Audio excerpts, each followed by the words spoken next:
Segunda de Samuel, capítulo 23, versículo 8. Dice así la palabra de Dios. Estos son los nombres de los valientes que tuvo David: José, Basebet, el Tacmonita, principal de los capitanes. Este era Adino de Esnita, que mató a 800 hombres en una ocasión. ¿En cuántas ocasiones? En una.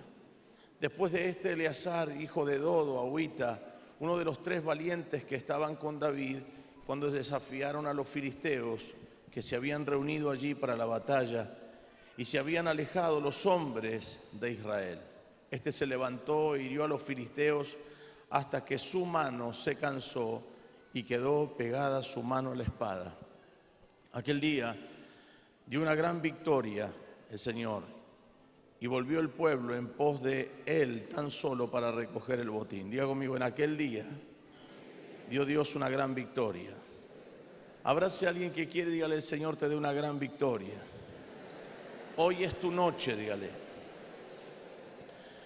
Después de esto, versículo 11, fue Sama, hijo de Age, Erarita. Los filisteos se habían reunido en Leí, donde había un pequeño terreno lleno de lentejas, y el pueblo había huido delante de los filisteos. Él entonces se paró en medio de aquel terreno y lo defendió y mató a los filisteos, y Jehová, ¿qué dice? Dio una gran victoria. ¿Cómo ser edificados en las peores condiciones de nuestra vida? ¿Cómo ser edificados ante dificultades presentes, proyectando un futuro mejor?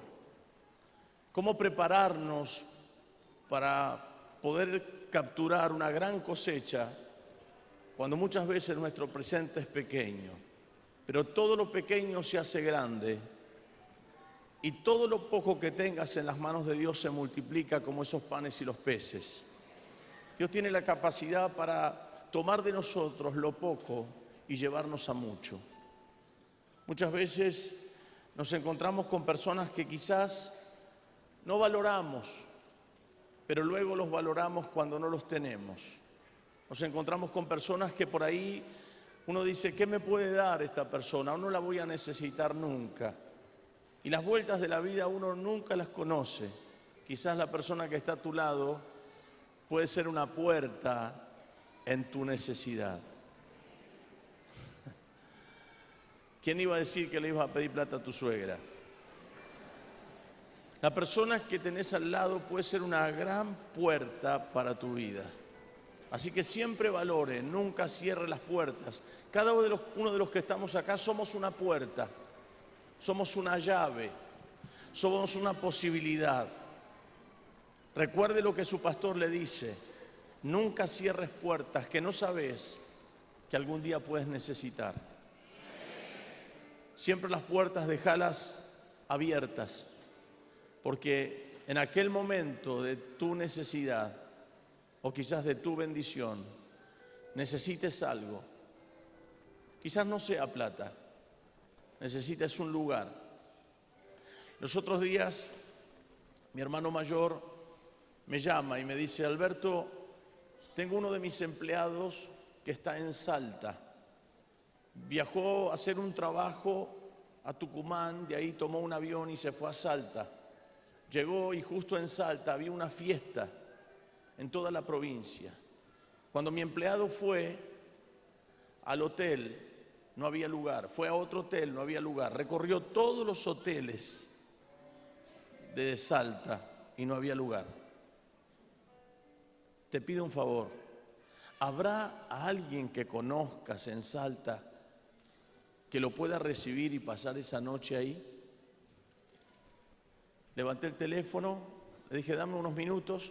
Llamo a un pastor y le digo: ¿cómo estás? Bien, pastor, qué bueno saber de usted.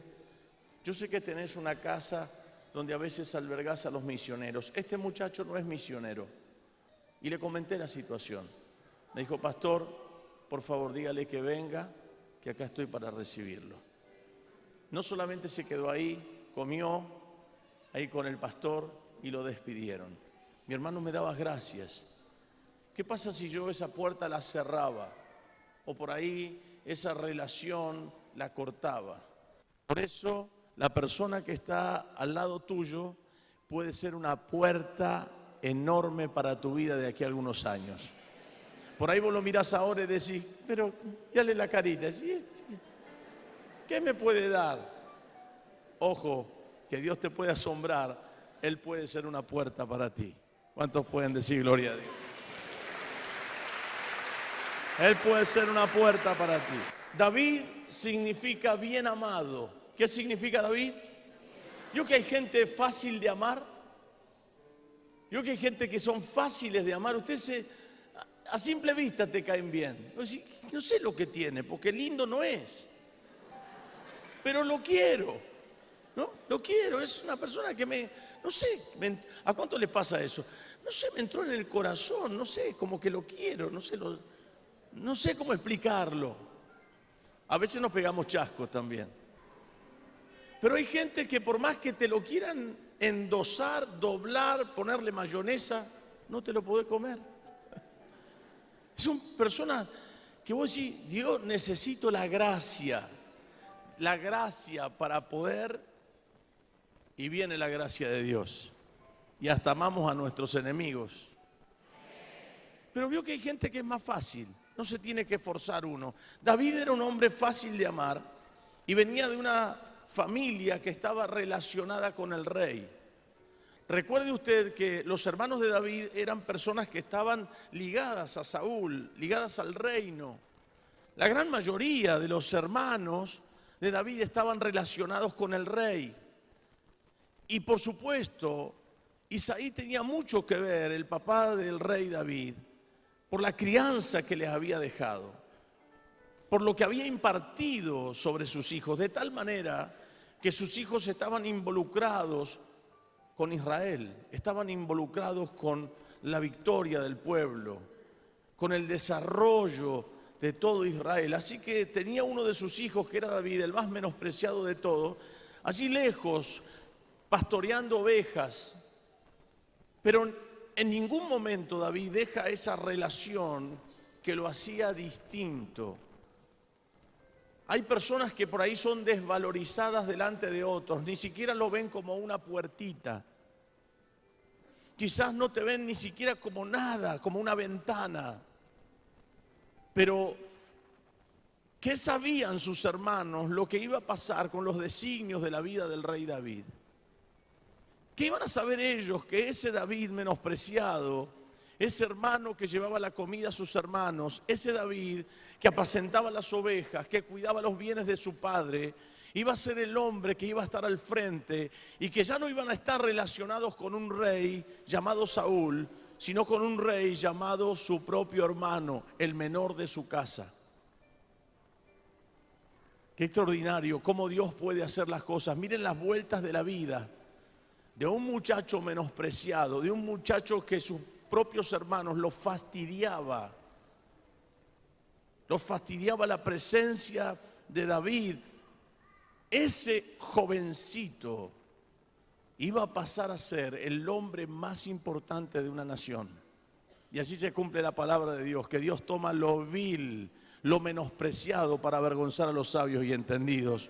Por eso Dios te escogió a ti y me escogió a mí. Aleluya.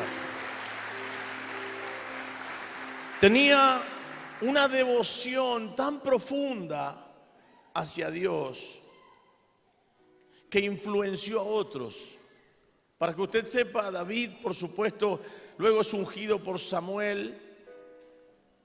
Y hablamos de ese David ungido y rápidamente pasamos a David de ungido al reino. Pero hay un proceso en ese David. El proceso es la cueva. El proceso es la cueva de Adulán. Adulán significa espacio o lugar cerrado. Un lugar cerrado, un lugar frío, un lugar de entrenamiento. Eso es Adulán, un lugar de entrenamiento.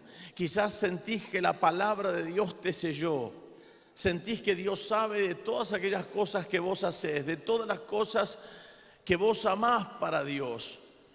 Dios muchas veces sabe de tus situaciones, de tus debilidades, de aquellas cuestiones que vivís a diario, que a veces te sentís débil, indefenso, te sentís como en una cueva, pero esa situación pasa a ser un lugar de entrenamiento. Los peores momentos de la vida son oportunidades de Dios para mostrar en quién está tu confianza. Los momentos más difíciles de la vida son donde Dios se quiere manifestar a tu vida. Son la gran oportunidad que tenés de demostrar que tu fe no es una fe insulsa, sino es una fe tangible. Es la oportunidad que tienes de demostrarle esa deuda, de demostrar esta situación que estás viviendo con tus seres queridos, aún en tus emociones y en tu vida espiritual. Es la gran oportunidad que tienes de hacer lo que hacía David cuando se sentía en peligro, tomaba un león y lo rompía en pedazos. Es la gran oportunidad que tenés, que cuando venga el enemigo como un león rugiente a querer devorarte, demostrarle que tú eres el hombre de la unción y que tienes la capacidad de vencer a esos leones. Todo lo que ocurre en un lugar cerrado, ¿qué puede pasar en un lugar cerrado? Sentís que nadie te quiere, que nadie te llama, que no sos importante, que te dejaron a un costado del camino, que tu proyección de la vida ministerial está cortada, que no hay espacio para ti. ¿Qué puedes pensar? La lista es interminable, que tu esposa no va a volver, que tu esposo no viene, que tus hijos no van a cambiar, que Dios se olvidó de ti. Muchas cosas pueden pasar en un lugar oscuro y cerrado. Pero también es cierto que la Biblia dice que cuando buscamos a Dios y cerramos la puerta, pueden pasar cosas extraordinarias allí en la clandestinidad, en lo oculto, donde todo lo oculto termina manifestándose a la vista de la gente. La unción del oculto se manifestó en la vida de David en lo público. Lo oculto de Adulán se manifestó en la vida de esos hombres que lo rodeaban a David. Y lo oculto de Adulán se manifestó luego en el reino. No puedes pasar de la unción al palacio. Debes aprender que desde la unción debes pasar por una cueva, debes pasar por una cárcel como pasó José, debes pasar por Potifar, debes pasar por situaciones que tu fe tiene que ser puesta a prueba. Si pasas directamente de la unción al reino, serás quebrantado en la mitad de tu camino. Pero cuando pasas por la prueba y por la lucha, te das cuenta que no estás hecho de una madera que se quiebra fácilmente. Estás hecho de la madera como de una palmera que puede golpear la copa, pero no se va a quebrar. Estás hecho de buena madera. Esta prueba presente traerá la gloria de Dios. Diga conmigo, gloria a Dios. ¿Cómo puedes ver la provisión de Dios y disfrutarla si nunca pasaste necesidad? ¿Cómo puedes alegrarte de comerte un asado si lo comes todos los días? ¿Cómo puedes alegrarte de algo que te ha provisto Dios de manera milagrosa si siempre tienes la ayuda de un ser querido que te puede dar? Mas cuando esas canillas se cierran y cuando ya no dependes de la ayuda de los hombres y te sientes en el lugar cerrado y oculto, es el momento donde Dios abre su favor sobre ti, porque aquellos que en Él confían no serán avergonzados. ¡Aleluya! Diga conmigo, gloria a Dios. Ahora, Adulán fue ese lugar de entrenamiento. ¿Cómo llegaron estos hombres que hoy tienen un renombre a ser los valientes de David? ¿Se da cuenta que cuando eran enlutados y afligidos y menesterosos, la Biblia los nombra así, pero no nos dice su nombre? ¿Se dio cuenta de eso? Cuando usted lee la Escritura no dice, ahí estaba Sama, ahí estaba Abisai. No nos cuenta la Biblia eso. La Biblia cuenta que los enlutados, los menesterosos, los afligidos, los endeudados. ¿Cuántos tienen deuda acá? ¿Los demás no tienen deuda? ¿Cuántos se han afligido alguna vez? ¿Cuántos se han sentido menesterosos? ¿Cuántos se sienten débiles muchas veces? Todos estos eran potenciados a 100. Y estos hombres, la Biblia los cuenta sin nombre en la condición en que vivían. El nombre se les pone cuando son adiestrados en la batalla y donde aflora en ellos la confianza en Dios. ¿Se acuerda claramente cuando Caleb y Ur entran a la tierra prometida? Pero con ellos fueron 10 hombres más de los espías, ¿se acuerdan? A observar la tierra. Sin embargo, nunca escuché un sermón de esos 10. Y estoy seguro que aún los seminaristas no recuerdan ni siquiera un nombre de esos 10. Porque la Biblia no hace relevante al hombre que no tiene fe. La Biblia no menciona a los hombres que desmerecen lo que Dios quiere darles. Por eso quedan en el anonimato de la Escritura bíblica. Ni siquiera sus nombres son recordados. Porque cuando no tienes fe, no sos digno de ser recordado. Cuando tu fe no aflora, pierdes tu identidad de hijo de Dios. Por eso la Biblia dice que el que se acerca a Dios debe creer que le hay. Y estos hombres menesterosos, afligidos, angustiados, endeudados, se meten en una cueva de entrenamiento con David, con un líder que no oprime, con un líder que no utiliza su autoritarismo, ni obliga a la gente a que le hagan caso, sino con un líder que se hace en ellos empatía. Y aún en el reconocimiento de la autoridad, pueden entender que tiene algo ese líder que puede fluir a través de él. ¿Se acuerdan? Todo lo que hizo Jacob fue bendecido. La casa de Labán fue bendecida por causa de Jacob. La casa de Potifar fue bendecida por causa de José. La cárcel fue bendecida por causa de José. La familia de David fue recordada por causa de David. La cueva no tenía poder en sí. Lo que tenía poder en sí era el hombre de la unción que estaba en ese lugar. Cuando la unción te toca, puedes transmitir lo de Dios, y lo de Dios permanece en una vida, llevando una vida victoriosa a tu vida misma. ¡Qué extraordinaria palabra! José Basebet, el tagmonita principal de los capitanes. ¿A quién le debería ese hombre? La Biblia no nos dice. Cuán menesteroso era, la Biblia no nos dice. Lo que nos cuenta es su hazaña después del encuentro con un hombre de la unción. Cuando eres un líder, el líder imparte sobre los otros, no solamente con sus palabras, imparte con su propia vida. El líder no se impone, el líder se reconoce. La imposición, venga para acá, yo soy su líder, mire que si no le cuento al pastor. El líder se reconoce, el líder camina. Y cuando se da vuelta se encuentra con que hay gente que lo sigue. Y él se para y la gente se para.